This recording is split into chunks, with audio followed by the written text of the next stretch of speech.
Today, we're diving into the elastic rubber transition, a fun and bouncy effect that adds a dynamic feel to your edits. Let's jump right in.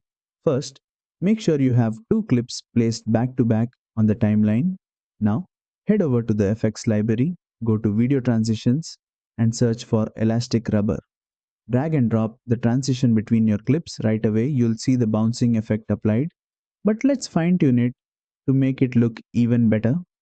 Select the transition and open the inspector panel. Here, you'll find key settings like twist angle and twist amount.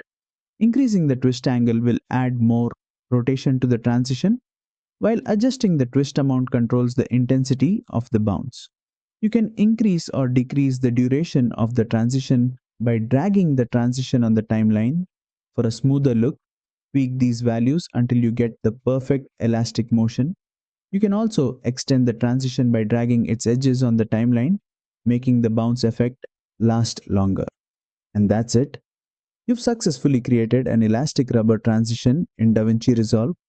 If you found this tutorial helpful, hit that like button and subscribe for more quick editing tips.